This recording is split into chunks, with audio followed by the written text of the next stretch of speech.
Welcome to The Bone, the podcast that goes deeper. Here we cut through the noise and get straight to the core of the issues that matter. From real stories to raw truths, we dive deep into the conversations that shape our world and challenge our thinking.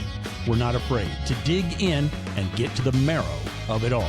Whether it's life, culture, or business in sports medicine, we're here to break it down raw and real. No filters, no fluff, just to the bone. With your host, Shelby Daly, we're getting to the bone. This is a clinically pressed, approved CEU podcast. Find the quiz to gain credit at clinicallypressed.org/courses. Clinically Pressed Company, making the complicated simple through results that give back. Find out more at clinicallypressed.org. Let's get started.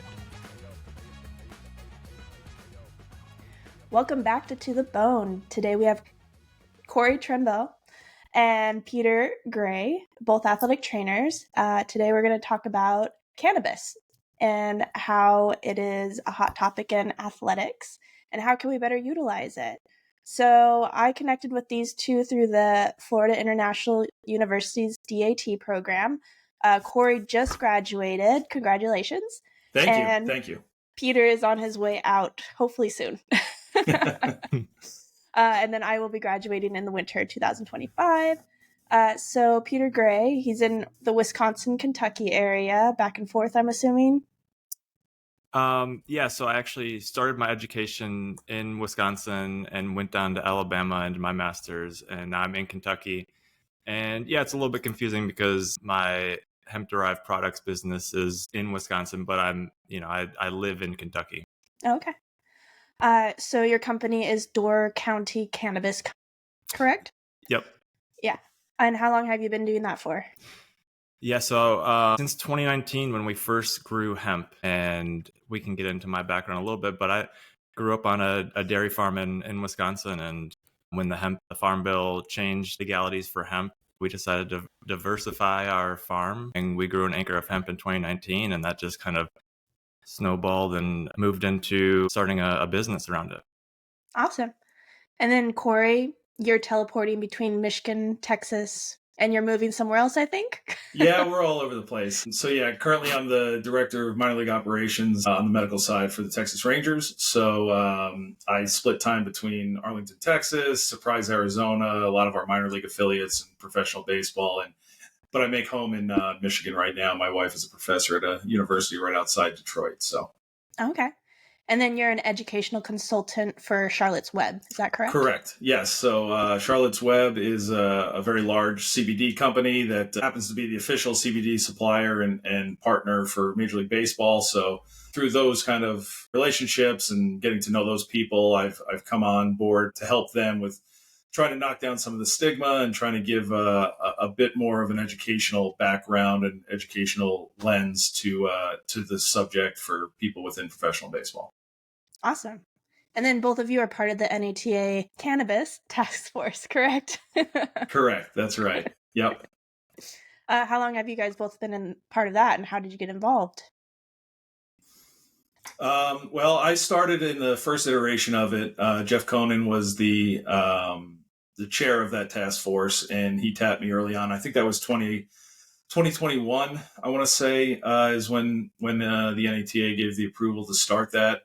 So I was on that iteration. And then in 2023, when Jeff stepped down from the chair, that's when I came on board as the chair for the task force. And that's when Peter came on board. And Peter, you can tell your story of it. I joined, I think it was actually an email that I probably saw, and I was like, hey, I think I could bring a different perspective and some knowledge to this. And quite frankly, I was following Dr. Conan's presentations and education on cannabis. And that's kind of how I met Corey, and at a NATA presentation. And really, I was excited to join that. And with my background and having a business in hemp, learning and kind of more on the customer education side, but you have to really dig deep. And I felt like that's where my athletic training background actually helped me as an entrepreneur, and with this business kind of being evidence-based medicine and researching things. Like I kind of had a leg up on being able to educate customers because I was digging into what was the research that was available. And then obviously was excited to bring that into athletic training and the task force. Awesome. So it sounds like, Peter, your capstone had changed recently, but you were looking into a project around cannabis. And Corey, you did your capstone on cannabis also, correct? Yeah, part of it. Yep. Okay. Yep. What was the themes that surrounded your capstone project? So I looked at it, with the FIU pillars, two of them that were, academic leadership and entrepreneurial leadership. And I tried to do both. Right. So, and I had a vast array of different topics I kind of wanted to do. And I had to try to pare it down and figure out how all these different topics and subjects that really didn't kind of play on each other, how they could work out for my capstone and final project. And so the three were cannabis education, it was electronic medical records education, and then team building and leadership education. So those were the three areas. And it was well, I don't know how I can do this. So I created a consulting company, and my own LLC, so that I could start branching off depending on whatever stakeholder I was talking to. But specifically in the cannabis space, I created a program for education for athletic trainers, for athletes, and I have the availability to offer CEUs to different clinicians through the BOC. So it was formulating the content, it was formulating all the pieces that go into being a approved provider by the BOC. And that was really where the cannabis piece came into my capstone project. Gotcha. So the hot topic of the day, what is cannabis? And what was the particular word we were trying to say out loud? What is the scholarly word that we were using? Cannabinoids. Or cannabinoids. Yep. Really rolls off the tongue, right? Oh, it's a great space because that's why they give all these things letters, because it's much easier to say CBD, THC, CBC, all that kind of stuff. So yeah. So other than cannabis, what are some other names? Let's have some fun with it. What do the youth call it these days? Sure. So I'll start and kind of just say how I kind of use these words when I educate and talk, which is a big piece because, one of the biggest misconceptions when you're in this kind of space, especially on the educational front, that you're like an advocate for any of this, right? And I think that's unfair, but because of this space, people just automatically assume that if you're talking about it, you must be pro cannabis and all this kind of stuff. And, if we had somebody getting up on stage and talking about steroids and their effects on athletes, they wouldn't think oh, that person is pushing steroids on their athletes. But for some reason in this space, it comes that way. So one of the things that I always like to say is this is a education, not an advocacy, right? And so when I educate on this, it's really trying to get the nomenclature and the words and all the terminology correct, right? So for me, when I say cannabis, a lot of people instinctively think it's marijuana or weed or any of these other things. And when I talk cannabis, I talk cannabis as the plant, the entire thing. So that could be hemp, that could be marijuana, that can be CBD, CBG, CBN, CBC, THC. All of this comes from the big umbrella of the cannabis plant. So that's the way I look at it. Not everybody does that, because a lot of times when you say the word cannabis, they just assume that it's a different word, or they utilize a different word, which is fine, and they can, but it's just making sure you set the ground rules early on in the conversation of how we're going to talk about this subject. Yeah.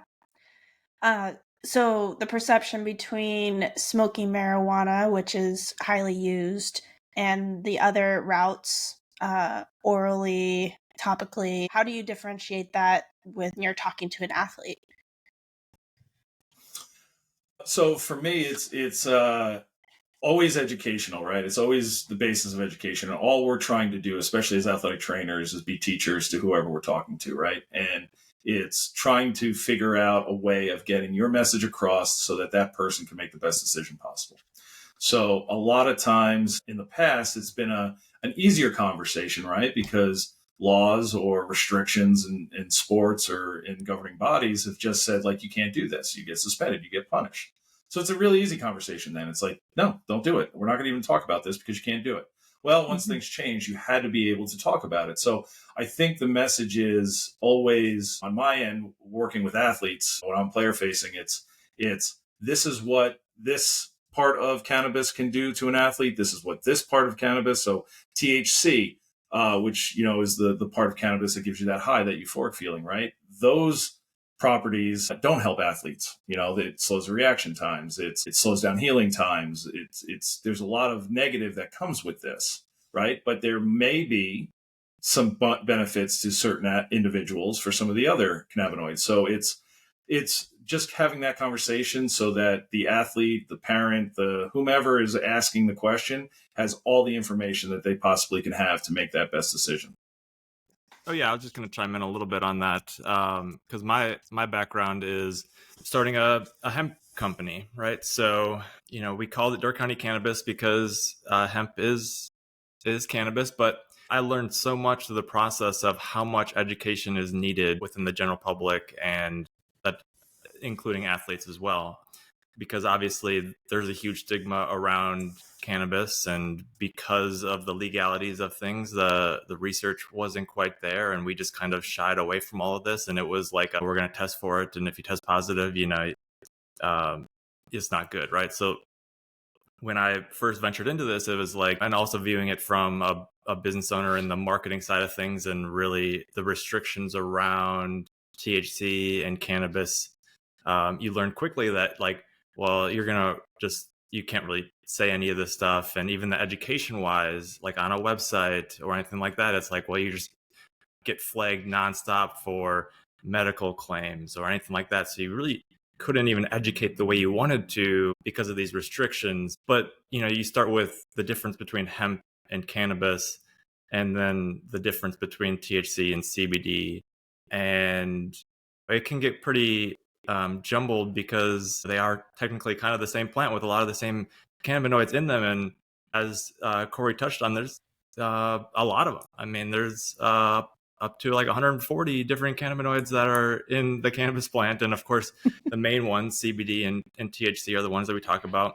And the main difference being psychoactive compound in THC and non-psychoactive in CBD. And of course, a lot of different potential benefits that can be talked through and counseled. And of course, like how you ingest it also matters. And it's a difficult thing to educate on, is because everybody's a little different, and the plants is very different, and the compounds are very different. And there's a lot of things that you can kind of educate on, but it just emphasizes more that education is so important. So with your farm, Peter, when you dissect the plant and use the different pieces, what are the parts that you're usually utilizing in your products? So I growing the hemp plants was a amazing experience. It was very cool coming from a farming background, but then learning so much, because there's a male plant and a female plant. You can grow it from seed or from a clone, and genetics plays a big role in these plants. And of course, if you're growing them outside, you have weather and you have soil quality and things like that also contribute to the plant.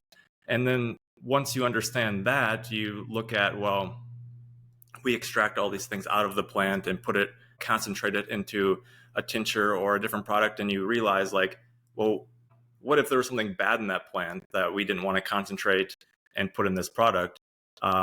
And it's just like, it's not that simple to really place that, because the end product is something that looks really trustworthy, and you get lab tests for it. But the idea that it starts as a plant and moves into a CBD product, and we can talk all about the different types of CBD products or anything like that, but that's where the quality control really matters, because you start as a plant, and it really is this full journey from plant to product that matters. But really, so we grew it, and most of the CBD is in the buds or the flowers of the plant. But typically you get a big, stocky, bushy plant with all these buds and leaves and stuff. And what you're doing is you harvest that plant and you dry it, and you however you want to harvest it. And take the biomass off of it, but you're really kind of focused on the buds and the leaves and things like that have the phytocannabinoids in there. And then there's different extraction processes to take that to a distillate or an isolate of CBD, and then that gets manufactured into a product. Gotcha. So, as this is a booming industry, how is quality control really managed? Because I think that's the biggest hang up with the new legislation that's passed at the NCAA is how is an athlete supposed to rely on a product and not flag a drug test? Because I'm sure they are still technically going to test for that stuff, but how would a athlete or athletic trainer navigate this space? So for the athlete, one of the easiest ways to do it is there's a program through the NSF. So it's a NSF certified for sport certification that all products, all supplements, quote unquote supplements, and a lot of people that talk about cannabis in this space don't really like to look at it as a supplement as much as it is, some other kind of, topic or some kind of other label. But for all intents and purposes, when it comes to athletes, when a product is looked at as having this NSF certified for sport stamp on it, what that means is that they put it through a rigorous testing protocol that knows that there's nothing that should trigger a positive drug test. So there are a few CBD based products that have gone through this process, so that athletes know that if it has this sticker on it, if it has that NSF approval, that this is a safe product, that it's been tested, and these are the ones to utilize. So for myself and our athletes, it's an easy conversation from whether it be pre-workout or whether it be protein powder or whether it be vitamin D or whether it be CBD. All of these have to go through the same process, and we can show them hey, look, this company spent the money to do this. Here it is. Now, that's not saying that those are the only safe products out there and that those are the only ones. They're the ones that went through this process that they wanted to do for these organizations and governing bodies like Major League Baseball or the NCAA to then say that our products will be safe for your players because they've gone through these processes. So that's the one kind of stopgap that the professional sports and collegiate athletics has done, is anything that could be viewed as a vitamin supplement or in this case CBD goes through this process. Gotcha. On the manufacturing side, is there anything else, Peter, that you've noticed that helps you provide a quality product?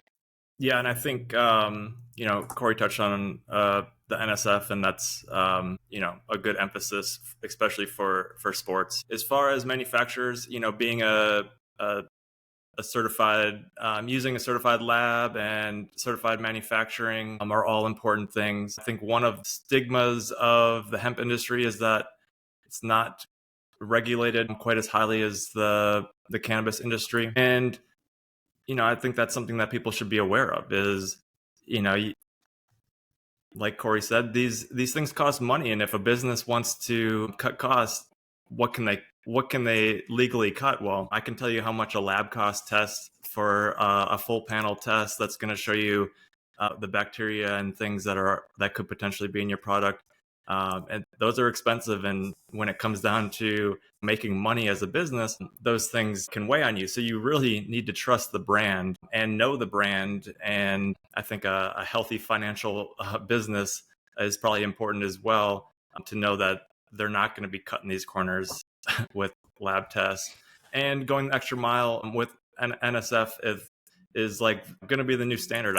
Probably it's just going to be more trustworthiness and credibility that these brands are going to want to do, as far as building that with, because we can talk about NIL relationships with athletes. It's going to come down to trust and credibility, and it's super important because it's sometimes when it's not regulated and not you don't have to do it as a business. It's kind of easy to cut that corner for cost, and you don't want to be in a situation where you can't trust that relationship that you're trying to build. So do these products have a stamp from this is this association, or do you just look up on their website if it's cleared through them? Yeah, probably both. I mean, you can double check. It's probably, you think about this as these products are made in batches, right? And the quality control per batch. And because they could be using hemp from different farms or different areas, and the extraction might not be 100% the same.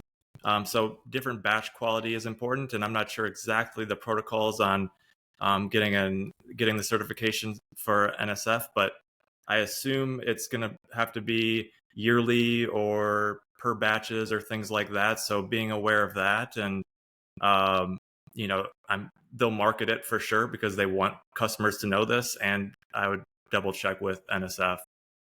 Yeah, Gotcha. every product has the little sticker or the little stamp that says NSF certified for sports, so that it really makes it dummy proof for everybody that, hey, look, there's not. Once upon a time when I started in athletic training, we would take a product and look it up and email people and say, is this okay? Now it's just very easy. It's like, if it doesn't have the sticker, don't take it. If it has the sticker, go for it. That's kind of our message. Yeah. So with the uses of cannabis, is there a superior route for ingestion, I guess? So there's oral, there's topical, there's smoking. Do you guys have any helpful hints for athletic trainers when they're trying to guide an athlete that's interested in using CBD or any type of cannabinoid or cannabis products when they're in their performance?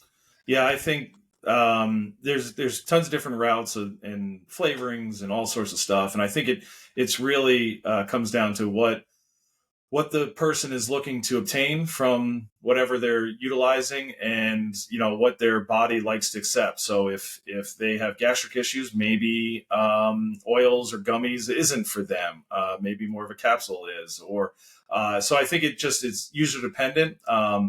The CBD gummies are very easy. They're dosed out, and what you're getting, and they're easy to take. And a lot of times they flavor them and they taste good, and sometimes they add other things to make it even more of a beneficial product. But it really comes down to like your need, what your body accepts, and how things go. And again, there's a lot of, as much as there is a good amount of literature out there in this space, there's still not a ton comparatively to other supplements or vitamins or anything along those lines. So a lot of it is N of one type situations where you're trial and error, and you're seeing where the appropriate dose is for you, because CBD and a lot of the cannabinoids have a dose response, and it's too much doesn't do the effect or makes the effect worse, and too little doesn't do. So you have to really start kind of dosing and figuring out for each individual, because again, we're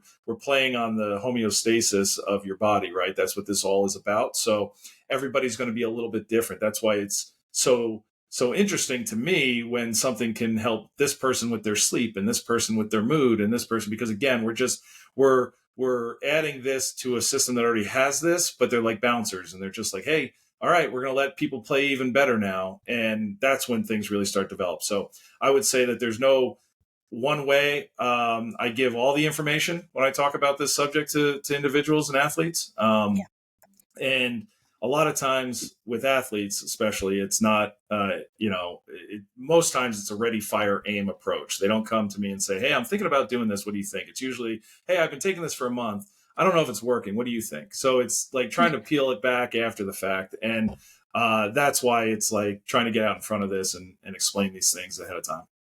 Yeah, definitely. Yeah, and I can touch on that a little bit more too as well. I think Corey said a lot of great things. The first products you probably saw with CBD were the tinctures and the CBD oils. So those are like the sublingual drops. And as far as the form and how you take it, you can talk about the bioavailability of the CBD based on how you ingest it. Because obviously sublingual would be different than ingesting the gummies. But like Corey said, taking and knowing that it's a 10 milligram gummy of CBD, and how many of those to get to where you want to. And you can kind of do the same thing with a tincture and a CBD oil, but I think it's not quite as of a cool way to take it for an athlete. But and then probably talking less about inhalation and smoking things, just because you don't want to damage the lungs or do anything like that. And I always talk with customers about this, where it's like, the pros and cons of each one. The pro of an inhalation method is that you're going to feel the effects faster. It's going to get into your bloodstream faster, but obviously the cons with it as well. And I think as technology has changed and you can get more micro emulsions and things like that with your CBD, and it can be uptake a little quicker and make your gummies more effective faster. I think those things change things as well, as far as how you take it. Yeah. So when looking at the effects of recovery and using cannabis, with ibuprofen, it can damage the stomach, obviously, and it sometimes hinders the recovery process because protein synthesis is disrupted. Do we have any of those same type of reactions with using cannabis? When we look at some of the side effects, especially if we're looking at like THC on the healing process and recovery, there's literature out there that's showing that it slows things down. It doesn't help with bone healing. It doesn't help with because it's so concentrated in the blood that on post-op grafts and things along those lines, it takes a little bit longer coming in and out of anesthesia. So all these kind of things do play into it. Now, like CBD, on the other hand, and some of the other cannabinoids, they can magnify some things. That's one of the biggest, contraindications or things to be aware of, side effects, if you will, is that if you are utilizing medication, because it creates this the better environment for things to happen and bonds to take hold and all the way too smart for me science that comes into this play. Because of that, it makes your NSAID a stronger NSAID. It creates a stronger effects if you're on an anticoagulant. So, and again, some people, like Peter alluded to, that if you're trying to get to a certain amount of milligrams of CBD and it's a lower amount per dose and you have to take more doses, if you're taking a lot of oil into your system, it might upset your stomach. So there are some things that can be detractors for this. But again, there's a lot of products out there as well that will up the dosage so you don't have to do that and that kind of things. But those are the big pieces that you do have to keep an eye on, is that a lot of what cannabis offers to patients makes things that much stronger in their system. So they might not have to take as much. Okay. That's interesting. Yeah, I think the whole conversation on dosing is very interesting, because with a tincture, the reason you have oil in there is because it's a carrier oil and it helps the uptake of CBD. And if you take some of these compounds with food or have fat associated with it, it can absorb better. So it's like a science and an art to all this. So the conversations are very nuanced in the sense of it's different for everybody, and every product's going to be a little different. So there's certainly a lot of coaching or trial and error to find that sweet spot of something. Really, you need to have a goal for what you want out of these products and try to find that and give it some consistency and some time to see if you can get to where you want to be. But there's certainly a lot of unknown in the sense, because it's not like, okay, well, I'm going to take 400 milligrams of ibuprofen, I know exactly how I'm going to feel or something like that. But as far as potential side effects, I feel like in general, there haven't found a lot of side effects of CBD. So that's something where it's like, okay, for the most part, and not giving medical advice, but it's typically okay to try. But obviously talk to your physician first. So since we took scholarship at the FIU program, if somebody was trying to create outcomes to see what works best, do you guys have any recommendations for an athletic trainer to carry out with their athlete to see if it's working well or if it's not working well? One of the ways that I kind of explain to athletes and people that are starting out for the first time is to just try to see how they do it and or how it affects them. And so the NSF will certify up to 25 milligrams. So all their products that they certified are 25 milligrams. So it's a good starting dose of one gummy or one, pull from a tincture bottle is going to be that 25 milligrams, give or take, right? So the message I usually give is take one every day for 6 days. And then on the 7th day, take nothing and see how you feel. And again, it's not super scientific, but it is when we're talking about something that isn't like a blood pressure medication or a cholesterol medication where there's like this really effective change. Like if I take a blood pressure medication, I do a BP, it's going to change drastically. Like this is an holistic viewpoint of homeostasis in the body, and we're trying to get a lifestyle change within the body kind of thing. So it's not going to happen overnight. So that's what I try to explain to them. And I go, all right, let's try one a day for 6 days. And then on the 7th day, take nothing, see how you feel. If you feel drastically different, well, that means that you're probably in a good spot. If you really are just like, I feel exactly the same that I did yesterday, well, maybe we need to up the dosage to 50 milligrams and see how that goes and try it again. And that's kind of the message I usually give, because it's just an easy way of looking at it. As Peter said, it's probably a safe way of doing it without really trying to like go all in, because again, this isn't a more is better situation. You have to find out what your dose response is. Definitely. So the reason why I really had you guys on here with the NCAA policy changes, can you guys explain that a little bit further? Because the way I read it, I keep kind of seeing it as just a specific sport and a specific part of the season. Can you guys explain better on the NCAA regulations or policy that changed? Sure. And I'll tell you that I don't work in the NCAA, so it's not as, but I'll tell you what the majority of all of the governing bodies, including the NCAA, has really looked at. And again, without getting in the weeds of the absolute specifics of what the rules are, because I don't want to misspeak on a lot of the different things, but the overreaching mindset was that we were punishing for something that could be legal for an adult to use in certain states and certain areas. And we were testing for something that had a legality for their area for what they wanted to do. And it also, went against what the drug testing policy of collegiate sports was for fair competition, and in professional sports was fair competition. Well, they've shown that cannabis does not give a competitive advantage for an athlete like a anabolic steroid does, or human growth hormone, or something along those lines. So to lump them in with that did not seem fair. So a lot of these governing bodies, whether it be Major League Baseball, whether it be the NFL, whether it be the NCAA, what they looked at it from was, this is not a substance abuse problem. This is more of a mental health or an area where instead of trying to punish somebody for testing positive, we were going to help them and try to move them in a better direction through counseling, through education, and through those means. So that's the major crux of it, is that, it didn't seem fair a lot of the time that somebody that was doing steroids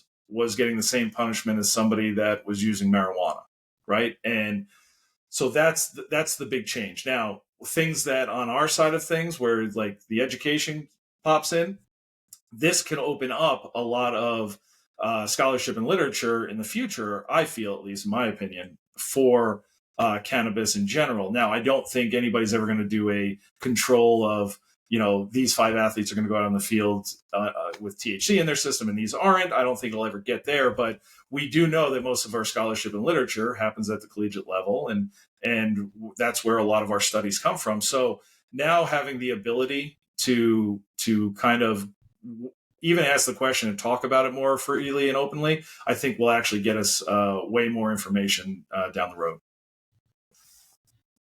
Gotcha. So for awareness, what educational avenues can somebody look up more about this? I mean, obviously, you guys are going out and educating through your businesses, but what resources would be best for an athletic trainer or an athlete to look into to learn more about this stuff? Well, I think we did a good job of putting together some of the basics, resource-wise, in the task force that Corey led this past year. So they can obviously go to the NATA website and find some of those resources.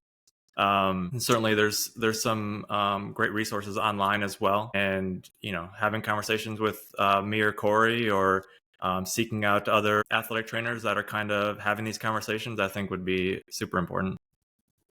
Yeah, I agree. Yeah, I definitely looked through the resources on the NATA, and it's very encompassing, and it was very good to read through. So I would highly recommend that. If you have no knowledge, it's the best place to start out, ultimately. Yep, for sure. Why do you guys feel that there's so many conspiracies around hemp and cannabis?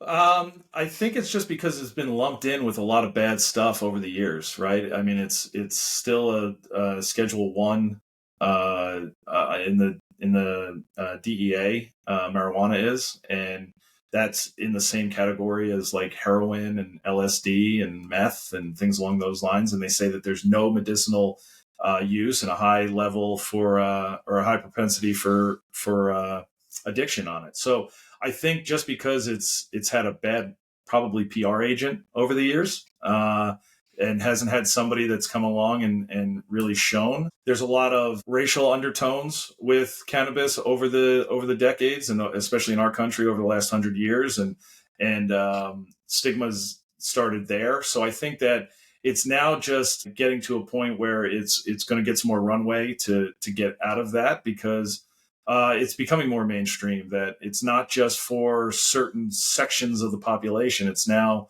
lawyers and people of high prestige in our society are utilizing these products, and it's not just the hippie from the 60s that's doing it. So I think that it's had some bad raps over the years, and some bad propaganda that's probably put it in a negative light. Yeah, and I can reiterate that as well. I mean, the history of cannabis and the misinformation around it, and when I got into my business, I was like super go-getter, like, we're going to educate, we're going to change the stigma, everything's going to change so fast. And then it's like, oh wait, no, these stigmas aren't leaving.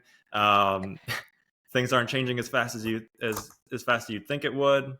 The misinformation between cannabis and hemp and a lot of different things, and the back scenes of the industry, and how the cannabis industry is very separate than the hemp industry, and different things, and how that landscape is changing, and where everything shakes out, and being able to educate. It's going to take time, and it's going to take people that are sending the right message. Like Corey's saying, like I would say hemp and cannabis had a very bad PR person for a long time. So it'll take time, but certainly like the history of it and how it was kind of demonized, and it's lumped into with a lot of different things, and it's interesting, right? Because I talk with people all the time about alcohol use versus CBD and THC use and things like that, and there's so many. I mean, everything can be misused, right? And there's two sides to both coins, so it's a very interesting conversation to have. Hopefully it continues in a good, positive direction. Definitely.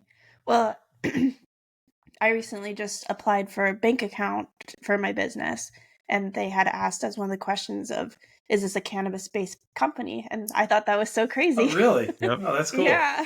Because Peter, didn't you have some problems with banking? Yeah. I mean, I think we're still looking for the Safe Banking Act to go through, and the cannabis industry started as a all cash business, and there's still issues with payment processors and banking, and go down the lines. Like I joke all the time, like my first entrepreneurial endeavor was into this unregulated industry that couldn't even bank and payment process and all these things. And I was like, wow, like that, I did this to myself in a sense. But yeah, banking is still a big thing, because, until, federally things change a little bit. And speaking of like NIL deals and things like that, like, these are things that you have to, understand as an athlete that's putting their brand and reputation along the same side as, some of these businesses, where it's like, they have their own challenges to deal with and things like that. So since you guys have been involved, What type of doors has the cannabis industry opened for you guys? Well, on my end, it's also closed some doors because when you start talking about this stuff that people, again, they get a mindset and a thought process, and it's there were times where I had very difficult conversations with bosses or with the league because I wanted to do some of this conversation because again it does take a little bit more of a risk to go out and talk about a subject that's not as accepted by everybody, especially in the sport world. So there's that. But again, I think where it's open doors is having conversations with like people like Peter and yourself, Shelby, where it's growing my network and meeting new people. And, I would never have crossed paths with Peter if it wasn't for cannabis. Right. So I think that's where some of these presentations and these talks and this educational aspect of this space has been really beneficial for me personally, because it has just taken me out of a comfort zone. It's made me be comfortable with the uncomfortable. It's made me ask better questions. It's made me meet new people and really dig in on stuff like that, and gone to conferences that I have no business being at to learn and to speak at. So that's where I think it's kind of opened doors for me. Peter's probably a little bit different though. Yeah. But I can reiterate the closing doors as well. So when I got into this, I was actually a full-time athletic trainer in the secondary school, and started this hemp venture and really didn't know where it was going to take me. So it was a very separate thing than athletic training. I wasn't telling everybody that I was growing hemp or anything like that. It was just kind of a side venture where I started growing and learning about the plant, really navigating an uncertain logistics of everything. And it just got to a point where we ended up having a product and building a brand. And I always kind of stayed away from athletic training. And it wasn't like it bridged the gap in between what I was doing as an athletic trainer in the secondary school. It wasn't quite applicable. But I was really, it opened up a lot of doors in entrepreneurship and business and learning the landscape and failing forward in the sense of like I learned so many lessons and had to pivot a bunch of times with the business and everything like that. So learning so much on the side, and that it ultimately did lead me to digging more into the education, but also the entrepreneurial side of things, and kind of led me to Corey and Dr. Conan and the FIU doctorate program. And so it really kind of led me in a path that I really like, as far as like continual education and having these conversations about the importance of the education around it. But then also the entrepreneurial side of things, where I've just learned so much, and credit to the doctorate program and to all the great athletic trainers that I've met along the way. Yeah. So this wasn't on the questions, but with the current administration change and RFK Jr. coming in with his health initiatives, do you see that affecting the cannabis industry at all? Go for it, Peter, because I think it'll affect you more than me.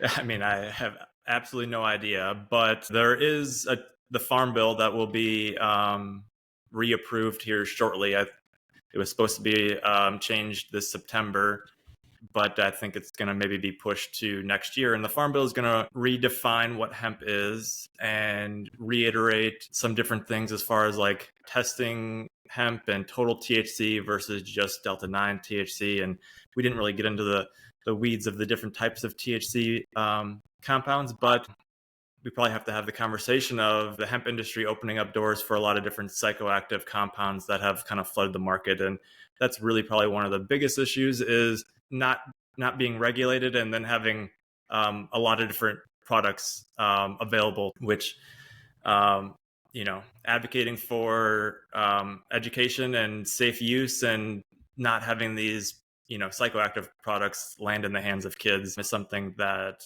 I've always prided myself on, and not marketing to that age group has been huge for me. But as far as the new changes, it really depends on what gets passed in this farm bill as far as closing some of the loopholes around some of the synthetic cannabinoids and some of the psychoactive things. I think it brings a lot of contention between the cannabis industry and the hemp industry. And I've always been like, well, it's the same plant. Why can't we all play in the same pool? And it's like, in the sense, like, cannabis was very stigmatized and highly taxed and regulated, and then they opened the door to hemp, and it just kind of flooded everything. And it's very interesting, and I have no idea how it's all going to shake out. It makes it very challenging to operate a business with an uncertain future. But the Farm Bill will probably reclassify hemp and separate industrial hemp versus hemp that's used for cannabinoids. So there's a side of hemp that's for fiber and seeds, and there's a lot of very, very cool things that hemp is being used for. It's really an awesome plant to learn about. But then obviously there's the cannabinoid side and the CBD side, and they're kind of separating that out to kind of make it easier for farmers to grow hemp. Because from the farming side of things, we were growing hemp and not knowing if we were going to be able to harvest it, because if it got over the 0.3% Delta 9 THC, we would have to destroy the crop. And from a farming standpoint, that's not great, because you don't want to invest all this money and time into something that you might never see any return on, and that's harming farmers. And you kind of saw that with the boom in growing hemp, and then kind of the bust where it's like the cost of CBD distillate went down, and farmers, there was a lot of shakeout there, let's say. And then, so the Farm Bill will kind of navigate that, and then potentially close some loopholes with some of the psychoactive hemp cannabinoids out there, which I think we need to get to a point where there's the proper amount of regulation. And I don't think the answer is to go quite as regulated as cannabis, but also my opinion doesn't matter in that sense. But I think people in the cannabis industry would be like, well, it's hard to even operate a business with all the taxes and all the restrictions.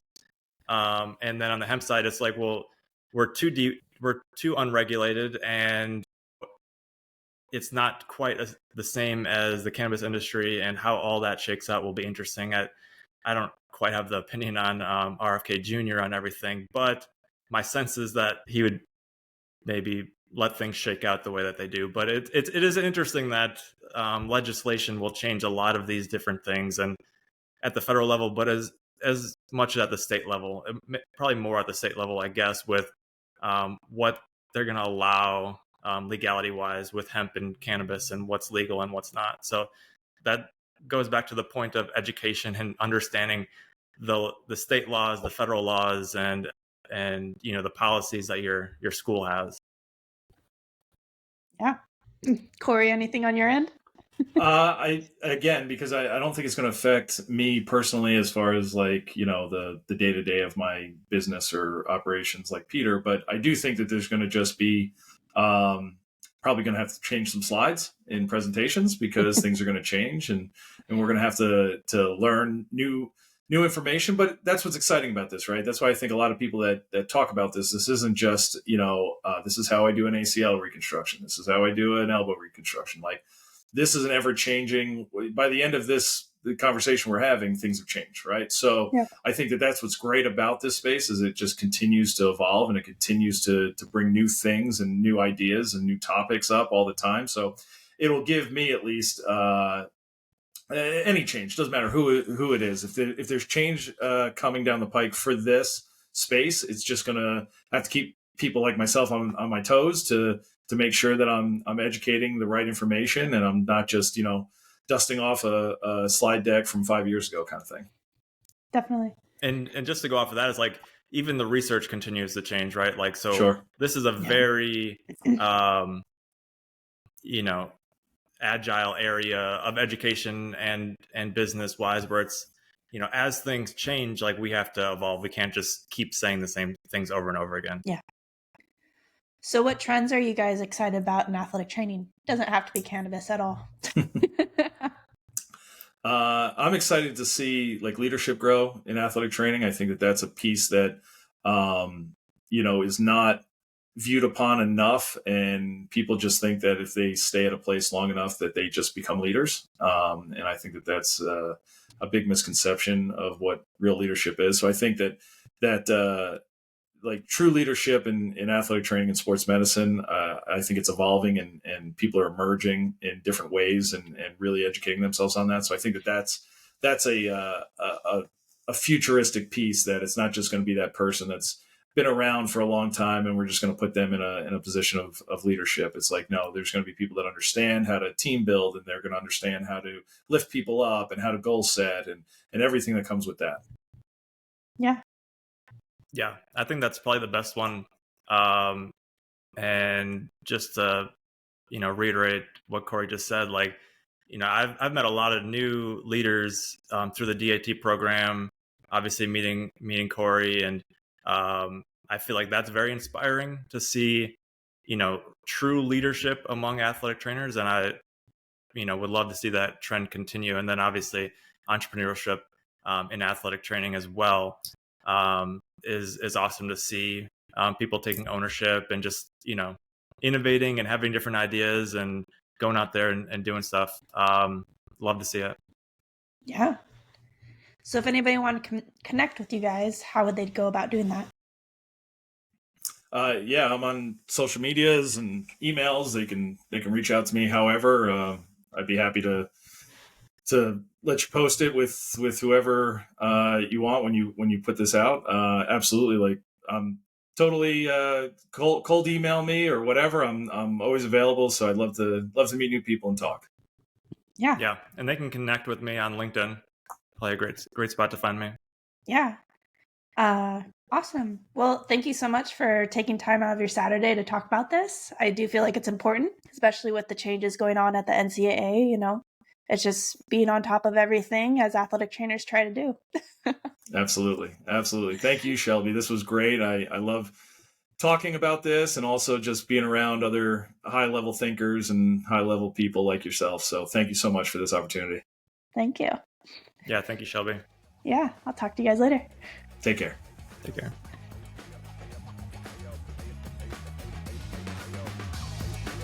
That's it for today's episode of To The Bone. I hope we've sparked some new thoughts, challenged your perspectives, or simply reminded you to dig a little deeper. Remember, life isn't just about what's on the surface. Sometimes you've got to cut deeper and get to the bone of what really matters. To The Bone podcast is a product of Daily LLC. It's hosted and produced by Shelby Daly, ATC, and Randy Daly. No clinical decision-making should be based solely on one source. While care is taken to ensure accuracy, factual errors can be present. For more on the show, visit www.tothebonepodcast.com. If you enjoyed this episode, be sure to subscribe, rate, and leave a review. Get involved in the conversation. You can find us at www.tothebonepodcast.com. Drop us topic suggestions or be a potential guest. We're all about connecting with you, our listeners. Until next time, stay curious, stay grounded, and keep cutting deep.